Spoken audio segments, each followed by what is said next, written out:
Good evening. Wow, this works really well.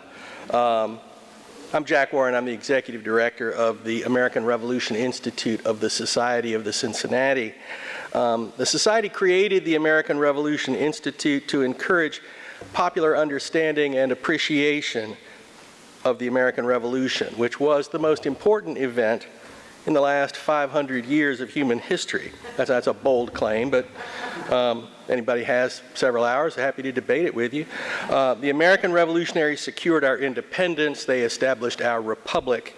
They created our national identity and expressed ideals, it's important to say, expressed ideals of liberty, equality, natural and civil rights, and responsible citizenship that have shaped our history and continue to transform the world. Contrary to what you may have read in the New York Times, the revolution was not the source of tyranny and oppression in American life. The revolution set slavery on the path to ultimate extinction and articulated ideals that have defined the long struggle for women's rights and have shaped, in fact, nearly every other great reform movement in our history. Fulfilling the ideals of the revolution has been the work of nearly 250 years, and it continues as the challenge of our time. Fulfilling the bright promise of the revolution is our responsibility, as it will be the responsibility of the rising generation of young Americans. They cannot fulfill that responsibility. They cannot fulfill the promise of our revolution if they do not understand it. Its soaring ideals, its remarkable achievements, and its challenges, its frustrations, and its limitations. Our aim, the aim of the American Revolution Institute of the Society of the Cincinnati, is to ensure that they understand the revolution, understand it first, and appreciate its achievements, and that they understand and appreciate the responsibility we share as citizens to fulfill the bright promise of our revolutionary ideals. We invite every American who shares our concern to join us as associates of the American Revolution Institute of the Society of the Cincinnati and to help us build a popular movement to perpetuate the memory of our revolution. This evening is a very important occasion for us, and it's a real pleasure to see a full room for it. This is the first event in our commemoration of the 250th anniversary of the American Revolution, which will include events here at Anderson House, elsewhere in the country, beginning tonight, March the 5th, 2020, and concluding, we like to think ahead, on December the 23rd, 2033. 13 years. Now, those are bookends, and I know because you're all good scholarly people, you know exactly what those are the dates of, right? Defining the beginning and end of our revolution has never been an easy thing. John Adams argued the revolution was effected before the war commenced. The revolution, he said, was in the minds and hearts of the people, a change in their religious sentiments, of their duties and obligations. This radical change in the principles, opinions, sentiments, and affections of the people was the real American Revolution. Now, from Adams' perspective, we've already missed most of the 250th anniversary of the American Revolution. He was looking to the events beginning from the end of the French and Indian War through the beginning of the war itself. Now, I have to confess, here at the Society of the Cincinnati, we have not adopted John Adams' perspective. We still think the American Revolution includes the Revolutionary War. We think it was pretty important too. The war reached into every state, into every community. It touched nearly every town and nearly every family. It lasted for 8 long years. Don't forget, it was the longest war in our history up until the interminable conflicts of our lifetime.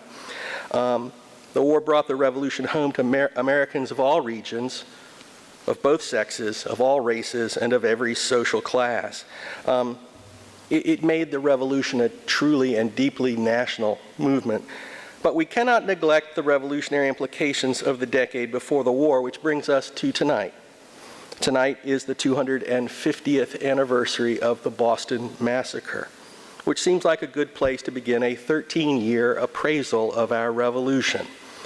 250 years ago, virtually at this hour, the agitation, protests, and tensions that had marred the last decade resulted in the king's soldiers killing the king's subjects in the streets of Boston. It seems always a watershed moment when a nation's military turns its weapons on its own people. And we need to reflect on that. We need to reflect on that and recognize its connection to events in our history, to Kent State, as well as to events in other nations, to Tiananmen Square and what they mean. That event did not make the American Revolution inevitable, but in hindsight we can see that it was a critical moment in the path to revolution. To mark this anniversary, we have invited Professor Mary Beth Norton of Cornell University to discuss her new book, not a book about the Boston Massacre, but rather about the year and a half between the Boston Tea Party and Lexington and Concord, as the British Empire in America, strained by years of tension and conflict, degenerated into war. I can scarcely contain my delight at the opportunity to introduce her because she was a hero to my generation of graduate students studying the revolution in the 1980s. She doesn't look much like it, but she was one of our rock stars. A graduate of Harvard University, she spent most of her career at Cornell, where she was a distinguished professor, but it was through her sparkling books that we knew her. In my time, it was Liberty's Daughters, The Revolutionary Experience of American Women, which was and remains for me one of the great books on the American Revolution. It's one of the few books that I actually read to pieces. I had to go out and buy a new one when I wasn't a graduate student anymore and had some more money in my pocket. And her later work on women's lives in early America, spanning the generations all the way from the Salem witch trials to the early 19th century, for us defined that field. She is an historian's historian, with a dedication to her craft and a commitment to following her sources, to give us an extraordinarily rich picture of the past. She does not use history for polemical purposes. She uses it to teach us, to make us wiser about the past, to make us reflect on its meanings and its processes, to do what history and history alone can do for us. She does that extraordinarily well in her new book, 1774, The Long Year of the Revolution, which she is here to talk with us about. Please join me in welcoming her.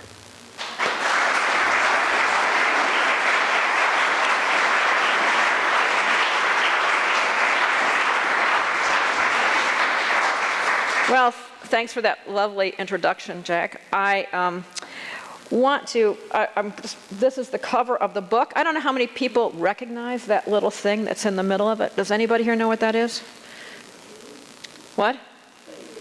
It is tea, yes. It is a little bottle that exists in the Massachusetts Historical Society, and the notation on it, which you cannot read because it's too small, is basically, this is tea that's picked up on the shore of Dorchester the day after the Boston Tea Party. So it's a very familiar artifact of the period that I'm talking about. Now, in the snapshot page that you got, there's a quote at the top. I actually don't have it in front of me, but it's a quote from myself. And it is a quote from it is part of the first book I wrote, which is on the Loyalists of the Revolution, and I quote it in the new book, too. It starts off the first page of the substance of the book, just as it started the first page of the substance of my book back in 1972, because what it does is encapsulates, for me, how important the year 1774 was if we start the year 1774 with the Boston Tea Party, or with, now I would say, the tea incidents of 1773. And so my idea of the long year, which is the title, whoops, there it goes, is how important the year 1774 was. It was my first book that taught me that. The research for that taught me how important this year was, and for years I tried to peddle the topic. As I started doing women's history, I started peddling this topic to graduate students. Nobody would do it. So after all these years of focusing on women's and gender history, I've come back to this idea that I had literally in 1972 that I've written the book about now. And I just want to quote to you this from this poem. It's much longer. I quote the whole poem is included in the book. But what I really like are the first two lines. Come, come, my brave boys, from my song you shall hear, that will crown 74 a most glorious year. This is the kind of thing that historians almost have to make up if they don't find it. But I indeed found it. So what the verse does is to make clear to us the importance of 1774, even to the period at the time. Yet, those of you who are familiar with the discussions, the long discussions of the Revolution, know that the events of this year, 1774, have commonly been given short shrift in books on the coming of the Revolution. As Jack was saying in the introduction, they stress instead the events after the end of the 7 Years' War in 1763, starting with the opposition to the Stamp Act in 1765, through the Boston Massacre, which we're actually commemorating tonight and which could otherwise be called the King Street Riot. And they the books usually jump to the Boston Tea Party in December of 1773, and then on to Lexington and Concord. Now, why do books do that? Books other than mine? Well, all the books except mine focus on radical leaders and their actions, whether they explicitly tell you that or not. That means a primary and almost exclusive focus on Boston and Massachusetts. If you read books that do deal with this period in any detail at all, which most don't, they focus strictly on Boston and Massachusetts, and they tell the story from the standpoint of the radical leaders. I would argue that these books are teleological. That is, the historian authors know how the story comes out, and their purpose is to explain why the radicals ultimately won. That's the purpose of those books. There's nothing wrong with that purpose, but I have a different purpose. These books don't give much attention to dissenters of any kind. In fact, in many such books, one is surprised when dissenters appear because no context is ever established for those people. Now, my purpose is different in my book 1774. I try to narrate the events neutrally, to understand and interpret what happened as contemporaries would have, to give a voice not only to the radicals that other people focus on, but also to focus on their critics, whether those people were moderate and conservative supporters of resistance or whether they were eventual loyalists. In short, what I do in this book is to present Americans' dialogues about politics in 1774 even-handedly. I don't forecast the outcome. I'd like the readers of this book to forget that they know what happened. I'd like the readers of this book not to know what happens after the end of the long year 1774. So what I do is to narrate in detail events of what I call the long 1774, which is the period from December 73, with a bit of a preface in October, which I'll explain in a minute, to mid-April 1775, to show, and I want to underscore this, to show how colonists who all saw themselves as loyal subjects of King George III and subjects of the empire at the end of the year 1773, divided into groups during the course of the year 1774. One of those groups persisted in that loyalty, and indeed I discovered that the term loyalists was invented during the year 1774 by the people themselves, and I would point out to you that you can't have disloyalists until you can't have loyalists until you have disloyalists. People are not going to call themselves loyalists until they perceive that other people are no longer loyal, and they start to do that in 1774. So there's that group. And then there's the second group that began to favor independence. And that's what happened in 1774. So this is actually my disagreement with good old John Adams. He thinks it happened a lot before 1774. I think it happens in 1774. So what my narrative does in the book is it deals with all the colonies that eventually joined the United States. I don't deal with the Maritimes. I don't deal with Quebec. I have had a graduate student recently who did deal with Quebec. But the book also focuses intensely on America. And so every chapter includes a little section called Advices from London. Those of you who are familiar with colonial newspapers know that the newspaper editors, when they were dealing with news from someplace else, the headline on the column would be Advices from someplace. And so in my book, I focus intensely on America. I never switch the focus over to England. This is very common in this period for somebody to go ahead and talk about the debates in Parliament about American policy or something like that. I don't do that.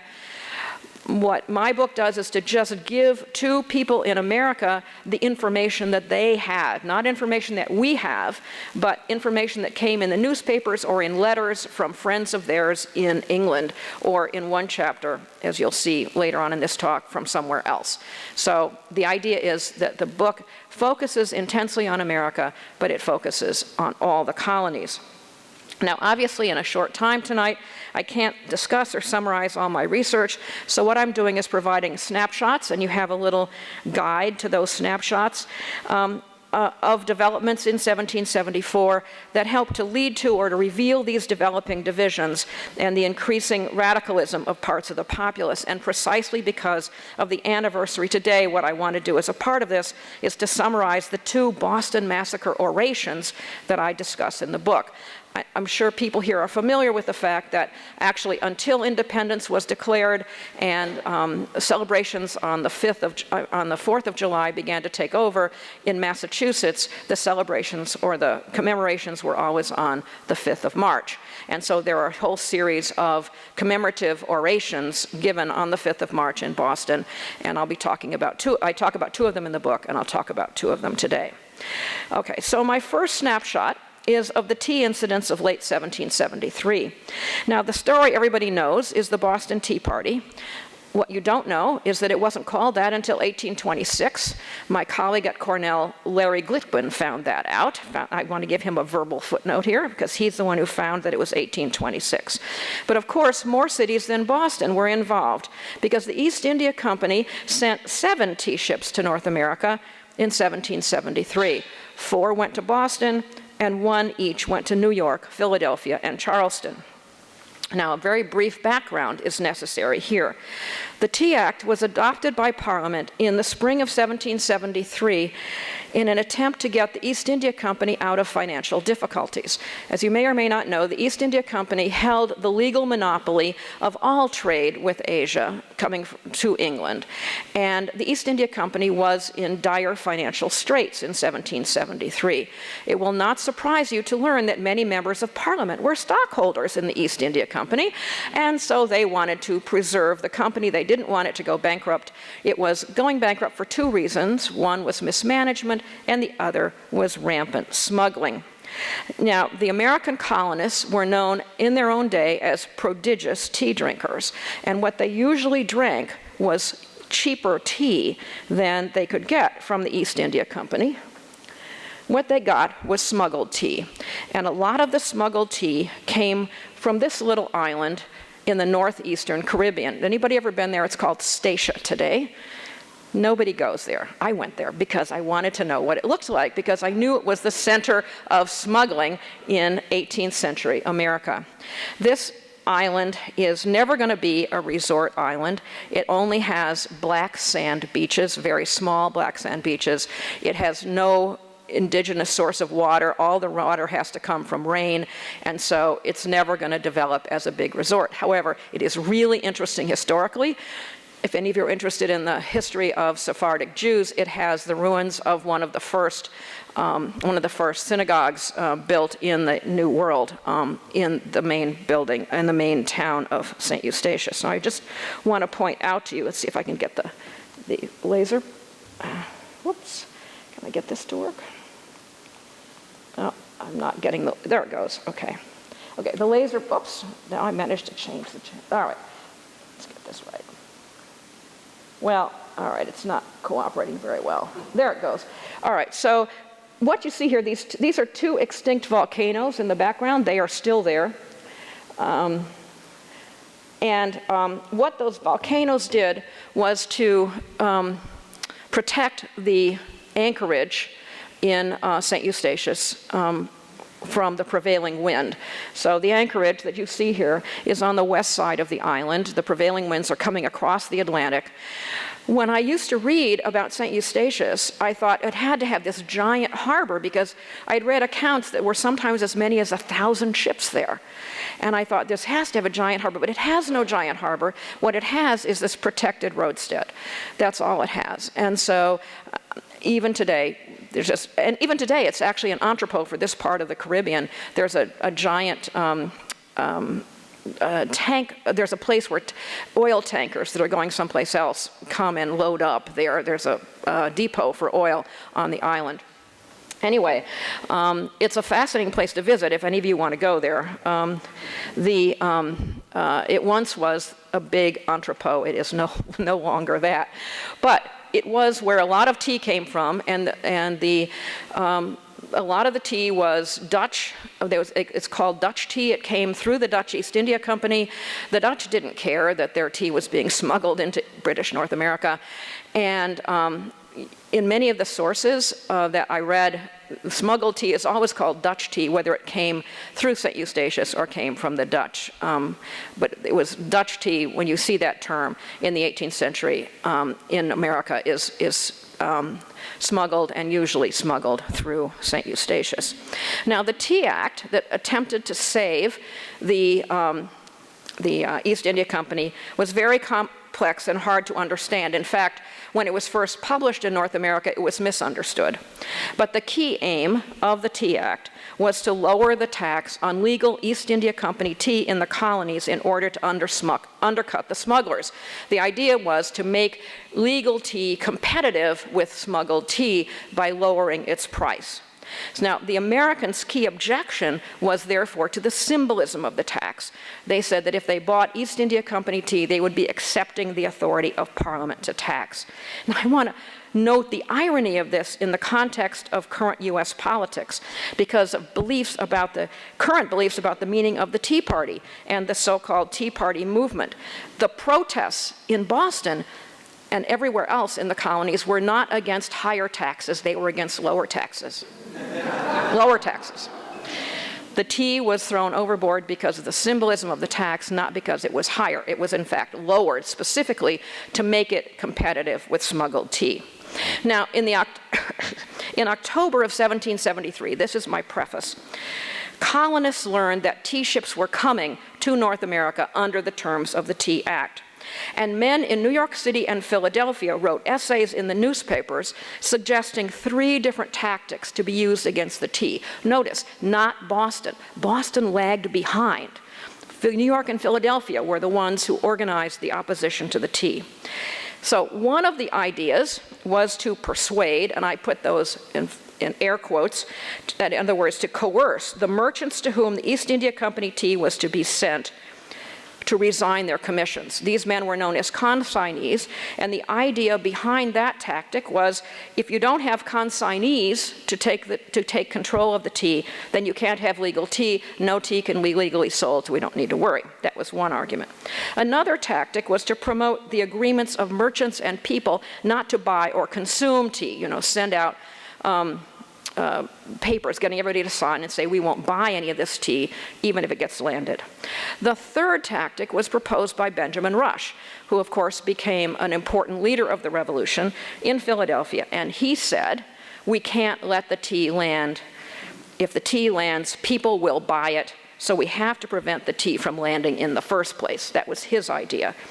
Now, all 3 of these things were tried in 1773, and they were tried in different locations. I won't go into all of them, but everybody tried all of them. Now, the one we all know about is the Boston Tea Party, when the landing of the tea was opposed by its destruction from 3 ships in the harbor. And I have the next slide, which is Paul Revere's engraving of Samuel Adams. Paul Revere is well known, of course, as a messenger and as a silversmith, but not necessarily as an artist, but he was an artist, and I'll have another slide from him later on in this talk, and that's his slide of Samuel Adams. Now, as many of you probably know, Samuel Adams chaired the meeting in Old South Church on the night of December 16th, 1773, that led to the group destroying the tea. The story is in the book. I'm not going to talk about it now, but if you want to ask me questions later on, I will. And I want to show you one other slide that's relevant. Now, some of you may have seen this slide, but when you've seen it, you've probably focused on the poor guy getting tarred and feathered here in the beginning, in the front. That's John Malcolm. Again, I won't talk about him. If you want to know about him later, I'll talk about him. But what I'm interested in is this. That vision in the corner, that's the earliest contemporary view of the Tea Party that we have. This was done in England by a cartoonist. By the time the cartoonist did it, there were people in London who could have told, who witnessed what happened and could have given him information about it. But in any event, this is the closest thing we have, that little squib in the corner there, to a contemporary view of the Boston Tea Party.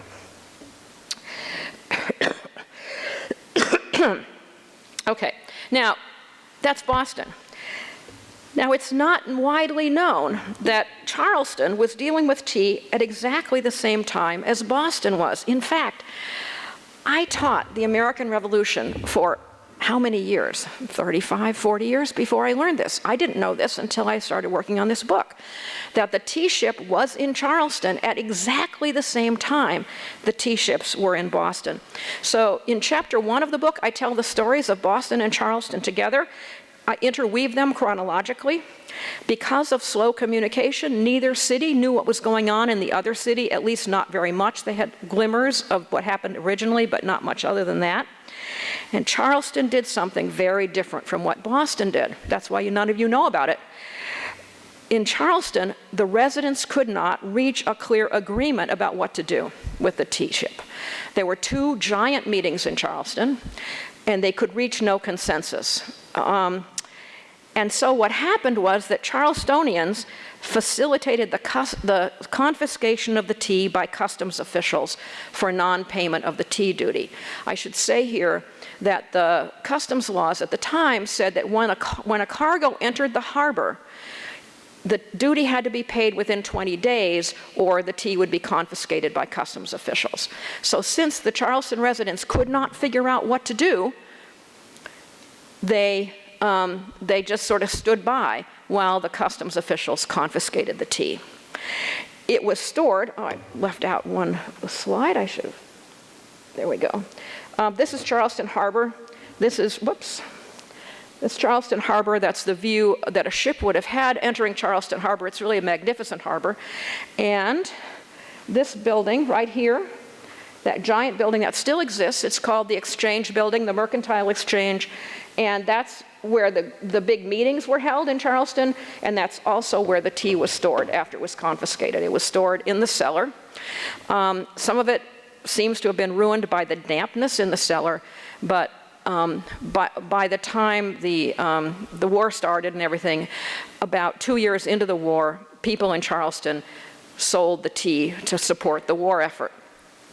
And I should say that's been found by a man named James Fichter, who's a friend of mine who's worked on tea in this period. I want to give him a verbal footnote too, because I didn't find that little factoid. He did. Okay, so Charlestonians saw to it that the tea was confiscated by the customs officials. Bostonians destroyed the tea. What happened in New York and Philadelphia? Well, by the time the tea ship arrived in Philadelphia, they knew that Bostonians had destroyed their tea. It was slow in arriving and making its way up the Delaware, and they knew that Boston had destroyed the tea. They didn't want to get into trouble, and so they intercepted the ship on the way into the harbor. They persuaded the captain not to enter the harbor and persuaded him to turn around and go back to England, which he did. And so the tea never officially entered the harbor. They did not have to deal with the problem of the customs laws that said that the tea would be confiscated after 20 days. Same thing happened in New York, although much later, because there was a North Atlantic storm that blew the ship that was bound for New York way off course. It ended up spending the winter in Antigua, and by the time it finally made its way to North America, The captain of that ship knew absolutely what had happened, and so he wrote a letter to the people in New York saying, I have to come, I have to bring the tea, don't worry, I'm not going to try to enter the harbor, I'll just resupply the ship and we'll head back to England. And so there's this one, he doesn't arrive until the late April 1774, but by then they've gotten the letter, they know what's happened, he knows what's happened, and so they're all waiting for him on the shore in New Jersey when he arrives, and they greet him warmly, they declare he's a very discreet and kind gentleman, and he resupplies the ship. And there's this wonderful scene, I love it, in the newspapers where they're all standing on the wharf saying, bye, have a great voyage. So that's what happened to the ship that went to New York. But I've only told you about 6 ships. What of the 7th ship? The 4th ship sent to Boston. Remember, there are only 3 ships in Boston Harbor. The 4th ship sent to Boston wrecked on Cape Cod. There, some tea chests were damaged, and they stayed on Cape Cod while the others were sent up to the British headquarters island in Boston Harbor. Now, I talk about what happened on the Cape in the book, but I'll just give you a brief version right now. In short, it was chaos. Some people wanted to buy the tea. After all, it wasn't taxed. It hadn't paid the tax, so they could buy it. Other people said, no, we've got to not do anything with this tea because it's from the East India Company, even if it hasn't paid a tax. So there were mobs and competing town meetings and months of disagreement on the Cape.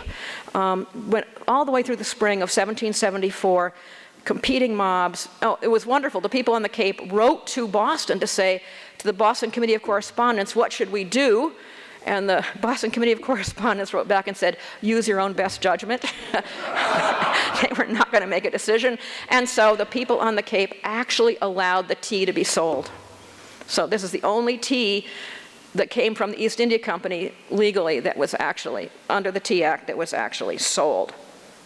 It was sold by the men who salvaged it. Okay, I want to get a little sip of water here. Okay, so that leads me to my second snapshot, and this is what happened in the spring of 1774, and it's John Hancock's Boston Massacre oration given on the 5th of March in 1774, so 246 years ago today. According to Samuel Adams, who helped to institute these addresses, the Boston Massacre addresses were intended, quote, to preserve in the minds of the people a lively sense of the danger of standing armies. That's what the purpose of the addresses were. John Adams was there. He recorded that a vast crowd attended the lecture in the Old South Church. He pronounced it, quote, an elegant, a pathetic, a spirited performance, end quote, that produced rainy eyes, as he called it. In other words, it made people cry. Now, this is ironic because Hancock reached his rhetorical high point with a description of the Boston Massacre. Quote, when Satan, with his chosen band, opened the sluices of New England's blood and sacrilegiously polluted our land with the dead bodies of our guiltless sons, end quote. So Hancock expressed regret that the perpetrators had not received justice on earth, but assured his listeners that heaven would judge the miscreants. Now, as I'm sure many of you know, John Adams was one of the defenders of the soldiers who killed the people in the Boston Massacre. He was one of the attorneys who successfully defended the soldiers. He did not record his reaction to that part of the address. He didn't say how he reacted to, in effect, being criticized by John Hancock for his victory. Now, Hancock then moved to the present day in his address. He obliquely attacked Thomas Hutchinson, who was the governor, of course, and he directly attacked the ministry. He praised the opposition to East India Company tea, and he predicted that people would soon stop drinking it. He urged colonial unity in opposition to Britain, and he recommended, quote, a general congress of deputies from the several houses of assembly on the continent, end quote. I think he thus became the first colonist in 1774 to propose publicly the establishment of an intercolonial congress. Now remember, that at the time he spoke, most of the coordination among the colonies was informal and was based entirely on personal ties of individuals. And indeed, one of the things that's interesting is when Boston writes to other colonies to try to get help, they do not write directly to the southern colonies. They write to Philadelphia. They say, we don't know those people south of Philadelphia, so you people write to your contacts in Virginia and South Carolina and North Carolina because we don't know them. So that's, to me, very interesting. There was not a complete set. There were not people who knew everybody else. That happened at the First Continental Congress. Now, probably, I think that Hancock was proposing another individual meeting, a singular meeting, one with a dual aim, that he's not talking about a continuing group, I think, but one that would lay a foundation for American rights and create a system of defense, possibly one along the lines that Franklin had suggested in his Albany Plan of Union in 1754. But I think it's interesting that Hancock did this about 2 months before anybody knew what Britain's response to the tea incidents was. I think this is very telling and suggests a considerable degree of foresight on his part, because the ministry and Parliament, of course, didn't like what was happening in any of the communities, but they focused their punishment on Boston by adopting the Boston Port Act, which closed the port after the 1st of June until the tea was paid for. Now, Boston didn't find out about this until the 10th of May. So they had very little time to prepare for the closing of the port. So it was a very swift and shocking, astonishing punishment visited upon Boston by Parliament. Now, what happened on the Cape showed how hard it was going to be to persuade people to stop drinking tea. Even if you'd stop these ships, merchants had stores full of tea, individuals had larders full of tea, and yet what happened in the wake of the Boston Port Act was that foregoing tea, smuggled tea, as well as East India Company tea, which is interesting, came to be seen as a symbol of opposition to Britain. Because the argument that was made in the newspapers by supporters of the boycott of tea was that nobody could be sure where the tea they were drinking originated. So it was important to stop drinking all tea to oppose Britain, because heaven forbid, someone could tell you that it was smuggled tea, but it was really East India Company tea and it was legal, and you would never want to do that. So therefore, my third snapshot is the campaign to get people, especially women, to stop buying and drinking tea, which is a major campaign over the summer of 1774. Now, why women? It's because women were known to socialize at tea parties with their friends, even though everybody drank tea for breakfast. This is not a coffee drinking period. Everybody is drinking tea for breakfast, but the focal point of the arguments are on women, to get them to stop drinking tea. So how do you do that? How do you stop people, especially women, from drinking tea in 1774? Well, you write about what we would today call influencers. You write stories in the newspapers along the lines of 300 matrons of Boston have all signed a statement that they will never serve tea in their house. Now, we don't know who those 300 matrons were. I have no idea whether there was actually such a statement. No one's ever seen it, but the newspapers publicized it. Or 50 matrons of Newport. I should say Newport was well known as a place where the smuggled Dutch tea came. So if the people in Newport aren't drinking tea, then what they're not drinking is smuggled tea. They're not drinking legal tea. So in addition to the stories in the paper about wealthy people pledging not to drink tea, the newspapers begin to write stories about how you make tea substitutes out of American plants, like sassafras tea. There are public tea burnings, which crowds are invited to watch, and they serve them ale while they're watching the tea being burned. Various towns, like Falmouth, Maine, adopted policies forbidding tea drinking in the town. And we know about Falmouth because of an entry, or because of a letter that John Adams wrote his wife in the summer of 1774. He was riding the circuit, dealing with legal cases outside of Boston. And he had ridden about 30 miles on his horse. He was very tired. He rode up to an innkeeper in Falmouth, and he said to her, "Can you serve me some tea that has been honestly smuggled?"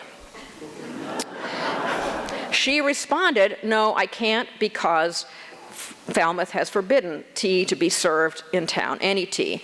So she served him coffee. So he then, a few days later, when he was reporting this to Abigail, he said, "And so now I have been drinking coffee and I have borne it very well." That's his phrase.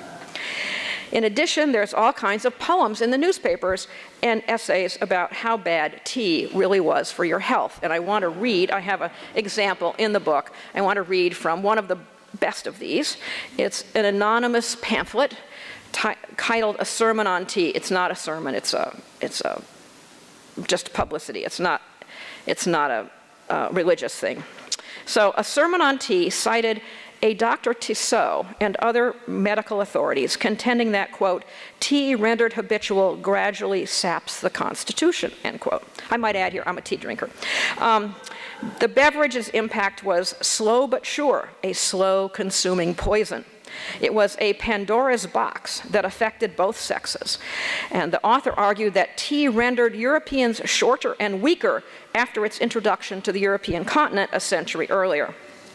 Indeed, the beverage has, quote, "reduced the robust masculine habit of men to a feminine softness," thus turning men into women and, quote, "women into God knows what." Directing his attention specifically to younger women, he informed them that drinking tea would render them less attractive to men. Quote, "It will either suffuse your faces with a deadly paleness, or what is worse, with a sallow hue, making a regular consumer into, quote, a ghost-like pale-faced specter," end quote. And every mother needed to be concerned about her unborn posterity, for he predicted that a tea drinker's children would die young, quote, "a speedy martyr to her ill-judged diet." Now, there were many women who were having none of that. They said, "You guys, why don't you just give us the real political argument? I mean, all of a sudden, tea is bad for us. Convince us not to drink tea because it's bad politically, not because it's bad health-wise, because you've never said this before." They understood what was going on. So I want to give you another slide. Now this, why did it do that? There it is. This is what I want. So there are also satires of this, of the anti-tea campaign. This comes from England. It's by the same cartoonist who did the John Malcolm cartoon I showed earlier. It's a man named Philip Daw, and this is quite a famous cartoon. It's known as the Edenton Ladies Tea Party unofficially, but it actually, the official title is A Society of Patriotic Ladies. Now, let me point out to you some of the features of this image. On the far left, you see women, let's see if I can get this laser pointer to work. Yeah. On the far left, you see women pouring their tea from canisters into receptacles that other women are carrying. In the back, you see a woman ignoring everything by drinking a cup of tea. And in the front, you see these grotesque ladies supervising as someone is being forced to sign a statement against tea. Now notice that I would say that the Edenton Ladies, it really is a meeting, but they didn't say anything about tea. They were just talking about supporting the colony in its opposition to Britain. So the whole idea that this is somehow about tea is something that is figured culturally. It's not the actual event. I just want to point out one more element of this. Oh, jeez. Sorry. Which is this. Well, why won't it work? Shoot. The lower corner. Let's see if I can get it. No, all right, it's not happening. Jeez. Sorry, I'm getting ahead of myself here. There we go. So down here in the corner, you see a small child, neglected, of course, by its mother, being chewed on by a dog. And the dog, furthermore, is pissing on a canister of tea. So the image of this is complete. Now, in the summer of 1774, meetings were held throughout the colonies to elect delegates to provincial congresses and the First Continental Congress. The meetings also adopted resolutions about the current controversy. These were similar I've read them all that we know that survive, but they're different enough that they clearly represented local discussions. And what they were particularly concerned about was what we know today as the coercive acts, which were acts adopted after the Boston Port Act. One called the Massachusetts Government Act, which changed the charter of Massachusetts in ways that people in Massachusetts did not like and were upset about. And what it did was to increase the role of the royal governor in various ways people were not happy with. The Massachusetts Government Act angered other colonial leaders in other colonies because they thought to themselves, if the Parliament can change the charter of Massachusetts, they can change the charter of our colony too, and they did not want that to happen. But that's the leaders of the colonies. Then there was the Administration of Justice Act, which I discovered aroused even more opposition and more general opposition than the Massachusetts Government Act. The Administration of Justice Act was a law which basically said if a colonial official or a British soldier killed a colonist in the course of maintaining order, that person would be tried in England rather than in the colonies. The colonies immediately dubbed that the Murder Act. And even future loyalists complained bitterly about the Murder Act because they all saw that this would have moved the Boston Massacre trial to London, for example, and all saw that this was very bad from their perspective. So there are no minutes available from any of these meetings. All we've got is the resolutions. But a few dissenters did describe their opinions of what happened in correspondence. Most people wanted to avoid a direct confrontation with Britain and instead sought petitions to the king. But as the First Continental Congress met in Philadelphia in September and October of 1774, some colonists wrote pamphlets supporting Britain and opposing resistance, but it was already too late. And I think that's shown by my fourth snapshot, which is the powder alarm, the so-called powder alarm. It happened in early September of 1774. Historians call it a dress rehearsal for Lexington and Concord. The triggering event was that General Thomas Gage, who was the military governor of Massachusetts, ordered government gunpowder taken from the collective powder magazine in Charlestown. I should say here that gunpowder was stored in collective magazines. It was not stored in individual households because it was too dangerous, it was too volatile, it might blow up. And so both private people and the public had these powder magazines where the stuff was stored. So General Gage ordered the public powder taken out of the Charlestown magazine in early September of 1774. Rumors quickly spread that he had also taken private owners' gunpowder. And so crowds began to gather to protest this. Then the next day, another rumor spread that 6 men had been killed by the soldiers who took the gunpowder. And that rumor spread through the countryside. Minutemen began to come in from the countryside and gathered in Cambridge, next door to Charlestown. They gathered on Cambridge Common. They mobbed local officials. Meanwhile, the story spread even further. It spread into Connecticut. And when it got into Connecticut, the story said that Boston was being bombarded by the vessels in the harbor. This tale went viral, we would say today. It could happen even without the internet. False stories could spread even without the internet, and it just went madly through New England. It took hours and days, not just seconds and minutes. But by the time the story was quashed and was shown to be false, in other words, Gage had taken nothing but the government gunpowder. He meant nothing by it. Thousands of men were already marching to Boston. And I might add that the leaders of Boston, the Boston Committee of Correspondence and Adams, wrote a very stern letter to the guy in Connecticut who had spread the story. His name you may know, Israel Putnam. He was the author of the story that spread through Connecticut about the troops bombarding Boston. And they said, in the future, pay no attention to rumors, only pay attention to things we tell you. You know, do some fact-checking before you start spreading stories. So my fifth snapshot begins about the same time at the end of the summer, but ends in November of 1774.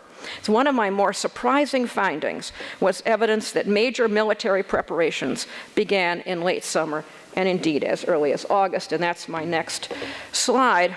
This is a slide that was published in the Royal American Magazine of August of 1774. It is not a coincidence that Paul Revere did this engraving. It's a copy of a British engraving telling people how to make saltpeter. Saltpeter is a crucial ingredient in gunpowder. And it appears in August of 74. It's not random that it occurred then. So my fifth snapshot, one of my more surprising findings, is the evidence that major military preparations began in late summer. And my fifth snapshot is actually messages from The Hague. I said earlier that some of the advices in the book are not from London, but are from elsewhere. And these are from The Hague. I want to read a set of these. They're all written in the present tense. They end chapter 6 of the book from October of 1774. And they show, it was to my surprise, that even before the First Continental Congress adjourned in late October of 1774, Americans were seeking armaments in Europe, and the British were frantically trying to stop them. So the first dispatch is October 11th, 1774. Sir Joseph Yorke, the British ambassador to the Dutch Republic, contacts Lord Suffolk, one of the secretaries of state in London, informing him that American smugglers have started to purchase arms and ammunition, not just tea and other traditional contraband. A vessel from Rhode Island has come to Amsterdam seeking firearms. Reportedly, the smack, it's always called that, that's a type of ship, but it could also be its name, I don't know. Reportedly, the smack, captained by one Benjamin Page, has already taken on board 40 cannon.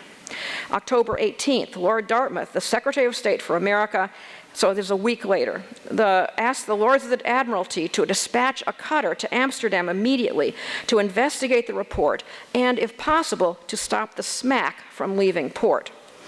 October 19th, a day after Dartmouth's letter, King George III issues an order in council prohibiting the exporting of any arms and ammunition from Great Britain for the next 6 months. The British knew what was happening, and George III, on the 19th of October, issues this order in council. Keep that date in mind, because it'll come up again. October 21st to November 18th, in a series of detailed letters dispatched every few days, Yorke reports to Lord Suffolk on his efforts, and those of the British Coast Guard cutter Wells, first to ascertain whether the rumors about the cargo of the smack are correct, and then to prevent Captain Page's departure with that cargo. Yorke's confidential sources inform him that Page has added gunpowder to cannon in the hold and has concealed it under items. The two ships maneuver in a game of cat and mouse in the extensive waterways surrounding Amsterdam until finally Page decides to unload his vessel and winter there rather than risk sailing into the North Sea and confronting the Wells directly. But 9th of December, Lord Suffolk informs Yorke that he has learned, to his chagrin, he doesn't say how, that the smack's cargo has been reshipped on a Dutch vessel, which, along with 2 other Dutch ships, is preparing to depart for, you know where, St. Eustatius, carrying tea, gunpowder, and 25 cannon. So the British cannot stop Dutch ships going to a Dutch possession. So they cannot stop this. As long as it was on an American vessel, they could at least try. If it's the Dutch are not cooperating, they cannot do it. So, my 6th snapshot. News of that order in council from George III of October 19th, forbidding the export of arms and ammunition from Britain to the colonies, arrived in North America on December 8th. It arrived in Providence, Rhode Island. It was accompanied by an order from Lord Dartmouth that the governors secure all arms and powder that the Americans attempted to import. This led to a big mess in New York, but in particular, it led to the immediate response in 3 colonies, which showed how dramatically the relationship between the colonies and Britain had deteriorated in recent months. In each colony, the order in council set off attacks on local forts by colonial crowds. And I have to say, nobody else has ever brought these together before, but they're all in response to the news having arrived of George III's order in council. First, The news came to Rhode Island, so the first thing that happened was Rhode Island residents attacked the fort in Newport and carried off 44 cannon in just 36 hours. Think about how many men must have been involved in that if they're carrying 44 cannon away in 36 hours. Then, the same thing, a couple of days later in New London, Connecticut, crowds there reacted in the same way. They moved cannon from the fort and they stored the big guns in 3 widely scattered locations so the British could not recover them. And then in New Hampshire, there was a royal governor. Of course, in Connecticut and Rhode Island, there were locally elected governors under the 17th century charters.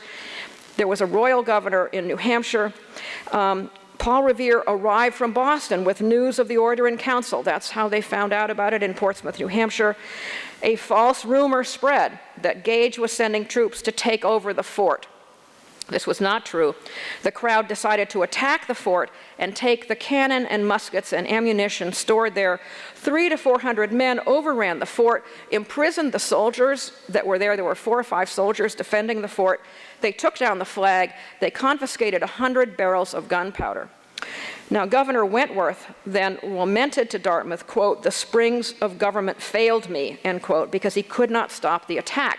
And another of the scenes that I particularly I would say, or was particularly struck by, is that he sent a militia sergeant out onto the streets of Portsmouth to beat the drum, which is to say to the militia, muster to help us, to support whatever, in this case, to try to defend the fort.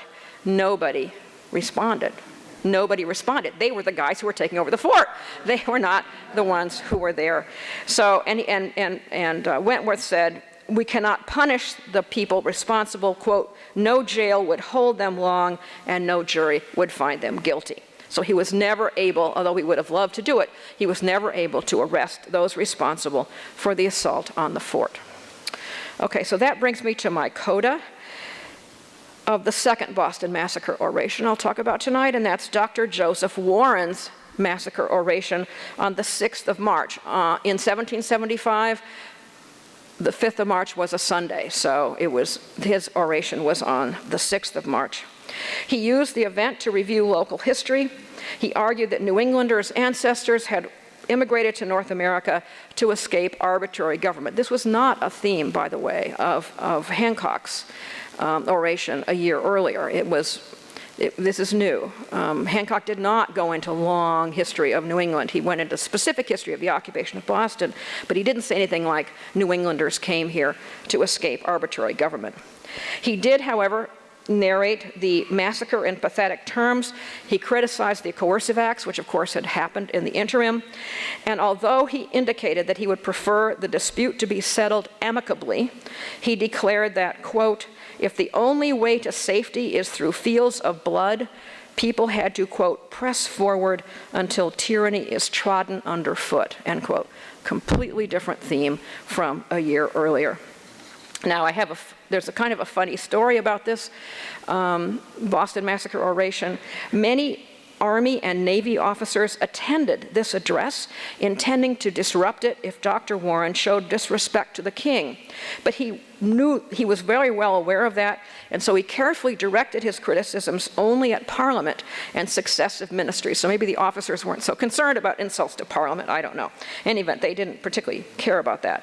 Samuel Adams, who served as chair of the meeting, later explained that he deliberately treated the officers, quote, with civility, inviting them into convenient seats that they might have no pretense to behave ill, end quote. That's Adams's recollection. One witness recorded that the officers nevertheless interrupted the speech frequently. But when, at the end of the lecture, Adams called for the body to choose the orator for the following year's commemoration of the massacre, the officers erupted with shouts of "Fie" and "Shame," and that led to confusion because some members of the audience jumped out of the windows thinking that they were shouting "Fire." But Adams managed to restore order, and the event ended without further incident. Now, as you can tell from what Warren said, in March of 1775, he and everybody else expected war in the spring. This is, by the way, I saw this in so many letters that I read from late 74 through January, February of 75. And so my book ends with a transcription of Gage's order to the troops. to go to Concord to confiscate the guns and supplies that were cached there. And that date was, of course, April 19th, 1775, which is the end of my book and the end of my talk. So I'm happy to answer any questions.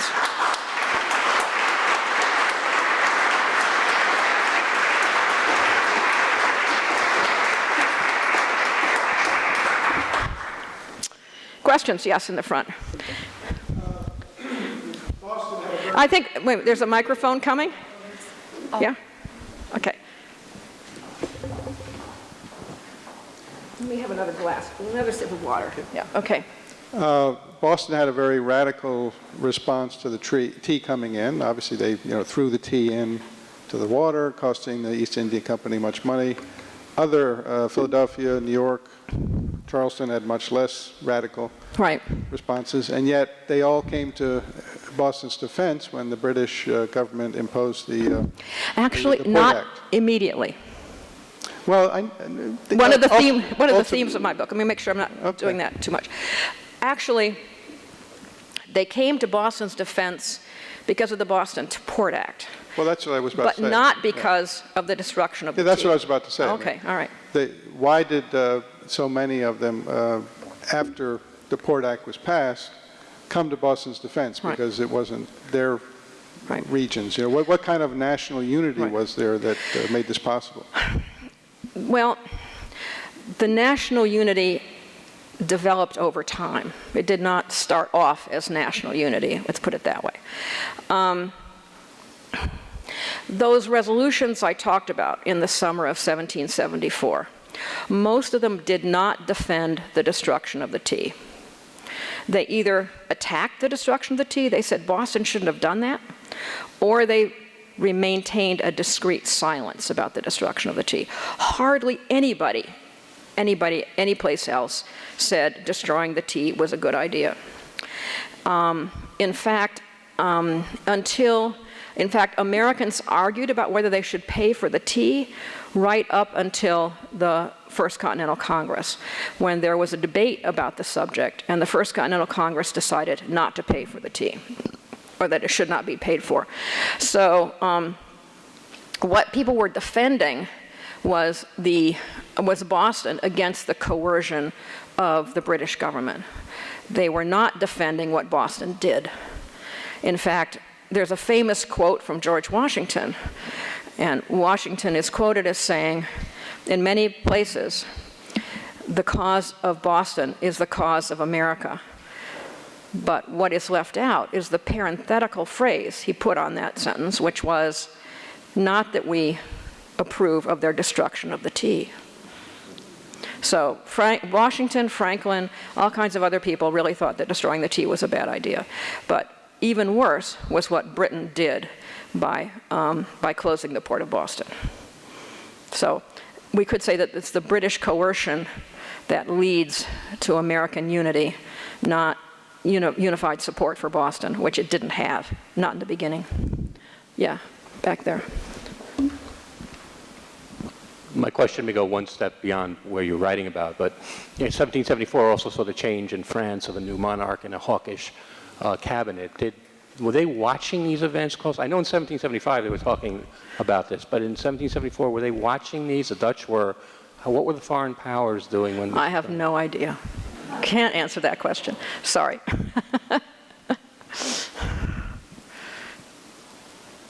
Anyway. In extending your year into the preceding year, you don't go as far back as the Gaspee and so on. Do you see that as an outline? No, I don't. I mean, I don't. I thought about it, but no. I wanted to focus very intently on 1774, extended, shall we say. And I do not talk about the Gaspee incident. There is some very recent new scholarship done on the Gaspee incident. I'm trying to think of where. There's a guy who's done this research, and he's published 2 really interesting articles about it. So other people are doing that. I think it's Early American Studies. I can't remember where I read the articles. Yeah. In your study of the long year 1774, did you find much, if any, evidence people articulating a desire for independence as opposed to asserting their rights as Englishmen Yeah. and perhaps their rights as Americans 3,000 miles from Yeah. Parliament. Yes, that's a good question. It's more implicit than explicit, although one of the best sources I found, another one of those, you'd think I had to make this up if I didn't find it, was a essay written and published in Philadelphia in late October 1774, maybe it's November, and the guy who wrote the essay said, I quote it in the book, it's almost exactly this: I wish I could live to see the Jubilee of 1874 with the celebration of what we've accomplished. I mean, he doesn't say independence, but it's explicitly, but it's very implicit. And in fact, the response to that essay was everybody understood what he was talking about. So it's not as though it's a total consensus, but what is a total consensus is that is expressed by the governors in letters that they wrote to England in late 74, late 74 and early 75, which is, it's all over. These people will not obey us. You can see the governors are also, in fact, the governors uniformly say, like Wentworth in New Hampshire, it is useless for me to order them to do anything because they will not obey me. And if I tried to get them to obey, they would resist, and so it would only show the impotence of our force, and we cannot live that way. You know, I don't want to do that. So one of the more wonderful, I mean, it's basically Americans were voting with their feet. They may not have been saying independence, but by the time the war started in April of 75, they were not obeying the British government at all. They were obeying the provincial congresses. And indeed, several of the governors say they talk about the resolutions of the First Continental Congress as their law, end quote, and they obey that rather than me. So it's kind of implicit independence, if not explicit. And I want to tell there's a wonderful story about what went on in North Carolina. In North Carolina, the governor of North Carolina, Josiah Martin, only found out there was going to be a provincial convention because there was an ad in the newspaper for, he was not told this was going to happen. And it was, the announcement in the newspaper was a provincial convention to be called for exactly the same time that he had summoned the assembly for its official meeting in the spring of 1775. And so guess what? The official assembly met the day after the unofficial provincial convention met. They had almost exactly the same membership. He then gave a rousing speech to the assembly about how terrible the provincial convention was, and it was actually the same guys. And he told them to reject the provincial convention and to enforce their authority. But in fact, what happened was that the two bodies nominally combined and passed joint resolutions and just forgot about him and forgot about anything he said. So we talk about a frustrated governor, he was. So I mean, basically, Americans were implicitly taking independence long before they did so explicitly. Yeah, just a clarification. I'm having trouble understanding the debate about the arrival of the 7 tea ships. Yes, what about? Well, if previously the tea from the East India Company had a higher tax on it.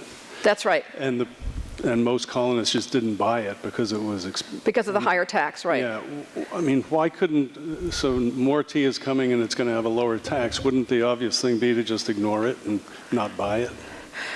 I don't understand the need to debate, what are we going to do about this? It was the symbolism of the tax that they didn't like. But sort of the Charleston response seems like the sensible one, just don't buy it. And, they tried, Charleston tried. One of the things that they tried was to get people to agree not to buy it. But the problem was that there were all those people who dealt in smuggled tea in Charleston. I think there were more people dealing in smuggled tea in Charleston than there were in Boston, although I can't be sure of that. And so the merchants in Charleston who dealt in smuggled tea would have made out like bandits if all that was being boycotted was East India Company tea. So actually, Charleston this is the foundation of the Charleston Chamber of Commerce, which exists to this day. And the Chamber of Commerce came out with a statement that basically said we have to boycott all tea. We cannot have any tea sold in the colony because we can't be sure where it's coming from. So I don't know if that answers your question, but there were people out there who said, all you have to do is not buy the tea, and then you won't pay the tax. Future loyalists tried that argument. It never went over. I mean, it was completely rejected. So it was an argument that was rather clever. You know, you're voluntarily paying the tax by buying East India Company tea was the argument. But people were not buying that argument. Yeah. Oops, here's another one. Yes.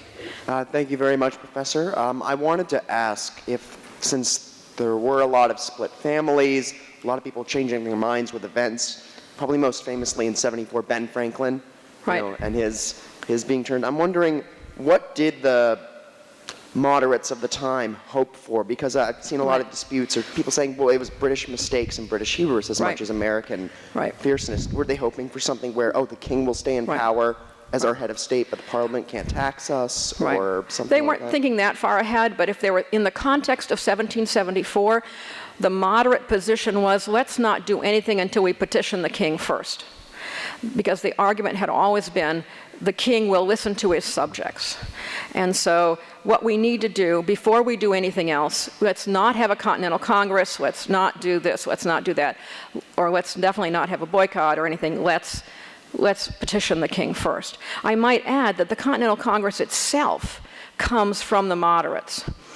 Samuel Adams in Boston did not favor the Continental Congress. They said it would take too long to organize. They wanted an immediate boycott of British goods throughout the colonies, and that's the first thing they did. They sent out messages through New England. They couldn't really go any farther than that, but they sent out messages asking people to boycott tea and other British goods.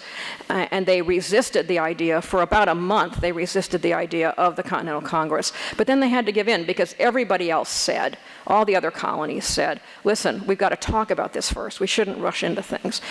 And so the Continental Congress itself was a proposal of the moderates. But then, once the meetings started and once the Continental Congress, as people were planning for the Continental Congress, many people said the first thing the Congress should do is to put in a petition to the king, and then we'll wait for his response, and if it's not adequate, then we'll go ahead and do something else. So that's the moderate position. So it would be more accurate to say that things rolled towards independence or outbreak of violence more because of just events on the ground than any mistakes or naivete by the moderates? Yeah.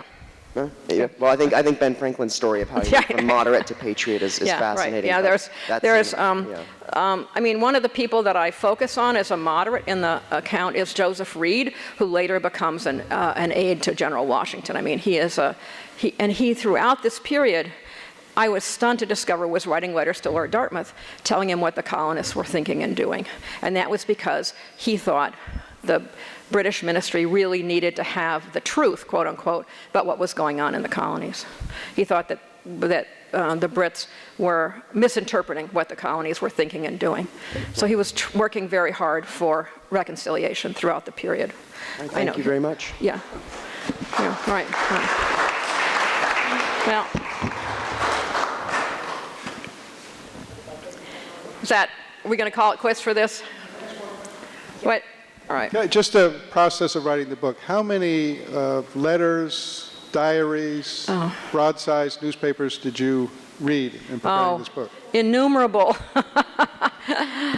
Innumerable. I read, for example, I read all the correspondence from the colonies to Dartmouth in this period.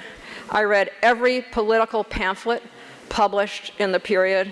I read, or had students read for me and transcribe every broadside, every political broadside from the period. I read a lot of stuff. Yeah, right.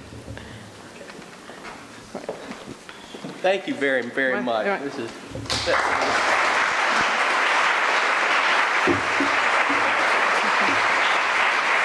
Now, our not very secret hope is that everybody will go home and curl up and read this book, because this was only a tiny fragment of what I've already looked at most of it. I cracked open the box of books when they arrived today. So, but and you will enjoy it as I know you enjoyed tonight. I hope you will stay and have something to eat and something to drink with us. We don't have any tea, but otherwise, because of the wonderful Americans of 1774, this is a free country. You're free to go. Thank you all.